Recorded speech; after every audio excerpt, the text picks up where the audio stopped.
As long as you hear what I'm saying. Okay, well, alright, so I'll give a redacted version of this. My name is Mason. I am a Master's of Public Policy student. This is actually a project that I've been working on since undergrad, where I was at Yale. And then looking to now, last year, I did a Master's in Global Governance and Diplomacy, and looking at the relationship in East Asia, which I think is actually one of the most explosive issues that we can have, simply because there's so much firepower at stake, and there's so much political capital between these countries we're looking at, specifically China, South Korea, and Japan, that there is a lot that we can think about when it comes to the conflicts and tensions between these countries. So, what are we talking about? I want to talk about the main themes here, simply because we're a little bit short on time. I wanted to talk a little bit about how do we mediate the relationships between these three countries, how does that mediation look like, and what can we do to solve the problem of conflicting interests between China, Japan, and South Korea. And my solution I propose here is a neutral third-party platform in the form of a multilateral system, as opposed to what we have now, which is very much defined by a web of bilateral and trilateral relationships on a variety of different issues. So I want to take a step back a little bit here, which is, why should we care about this issue when, many people say that the Asia-Pacific region is actually pretty stable? I think it's because the underlying tensions here can have resounding global ramifications that have much more far-flung impacts than we may imagine. We've seen in the South China Sea that these things can be very, very explosive. And those situations are between China and a lesser party, a smaller party, a smaller state. This is between China, Japan, and South Korea, three countries that are all economic powers, right? They're relatively speaking equal. So I think it's very important that we look at not only the opportunities for reconciliation, but also opportunities for de-escalating the tensions. So I think it is really important here that we go into a little bit of the history, very quickly, which is that what we have in the region, in the East Asia region, is a hub and spokes system, where the US is at the center, and all of these other actors are at spokes and come off of the US. So this is kind of a relic of the Cold War era, right, where you had the US against the Soviet Union. And so in order for the US to be able to combat the Soviet Union, it set up this system where it communicated with Japan, it communicated with South Korea, so that it can dictate and call the shots and make sure that everybody is on the same page. And so that kind of system actually still existed today, right? It's exactly what the US alliance structure in East Asia is based off of. The US at the center, with all these different other countries off the side. And this creates a fragmented system, right? It makes it so that these other countries have not communicated with each other to the extent that they should have in the past. So Japan has not had significant dialogue with South Korea because of this system. And naturally, because China was a communist country during the Cold War, there wasn't a lot of dialogue going on there either. And so there never was a foundation for multilateralism. And that's why all of these countries' tensions and historical misunderstandings start coming to the forefront. It's because we don't actually see them talking to each other. And so I'm going to skip over this because I don't think we have a lot of time. But I looked at a lot of different archival sources for this research. Specifically, at 1972 reconciliation archives between China and Japan, and also between China and the United States when those relationships started resolving as well. I had a case study here, which is the one on the Diaoyu Islands, Senkaku Islands. This is kind of a typical example of what we can see in the region.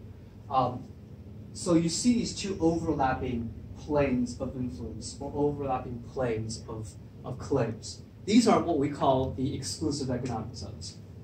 Zones in which a country has exclusive rights to cultivation and exploitation of natural resources. And so when you see these islands in the middle here, that actually comes between China and Japan's claims, right? So now both countries say we have a legitimate claim under the UN Convention of the Law of the Sea to these islands.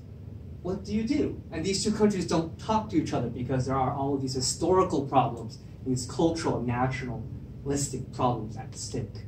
So these are kinds of the tensions we're looking at, okay, in the region. And so what do we go from here, right? So I propose a 5-pronged solution. It's a lot, I know, but I'll go through them fairly quickly. The first of which is we could probably look at existing multilateral structures to build off of. I'm thinking of ASEAN. It's already there, and in ASEAN +6, there is already incorporation of China, Japan, and South Korea. So this is a platform that could potentially provide very useful ways for us to go forward in constructing a more multilateral, a more neutral platform for East Asia. So the first recommendation I propose is to expand ASEAN. Expand ASEAN so that it actually encapsulates the interests of East Asia. It actually influences East Asia beyond currently where it operates, which is mostly within the Southeast Asian region. And so when you have these other actors start coming in, you can start to address some of these politically salient issues as you go onwards. The second one, I think, is a strengthening of regional governance coherence. What do I mean by that? Well, right now in Asia, you have a lot of different multilateral corporations or institutions. I've listed some of them here. It's an alphabet soup. It's a lot of them. So there needs to be a coherence and a construction in which these are simplified. You go to one organization, all these other organizations are under its umbrella, similar to the UN or similar to the EU, in fact. That's a model of regional integration that makes more sense than when you have a lot of these other different actors and no one knows what anyone is doing. Okay? The third is to start linking political and economic issues. So back in the 1970s, 1980s, Deng Xiaoping of China actually proposed the idea of cold politics and hot economics, which basically means we're not going to talk about the political issues, let's just talk about the economic integration component.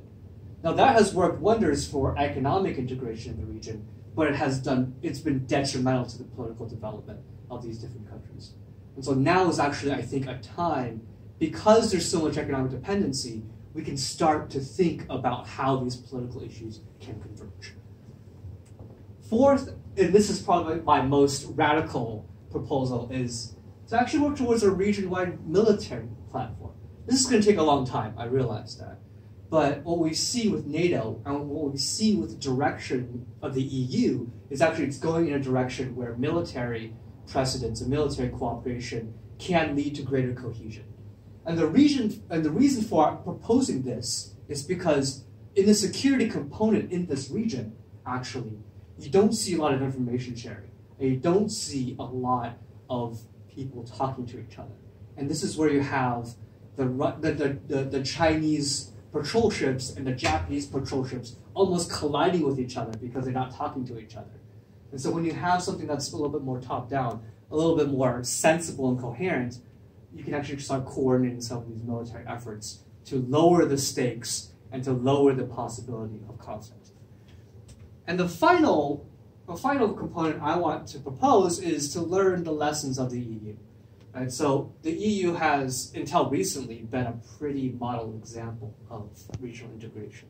But there are some problems, right? The first of which is we've got to learn the limitations of integration. Learn the limitations of what countries are willing to give up in order for an organization to dictate some kinds of policies onto it. And of course, there are limitations to the degree of economic integration and the degree of political integration. But the bottom line here is that we really need to have an organization that provides a more neutral platform to start dissolving some of these cultural, political, nationalistic ties that are currently impeding progress in East Asia. Well, thank you very much. Very condensed version of my 20-minute presentation.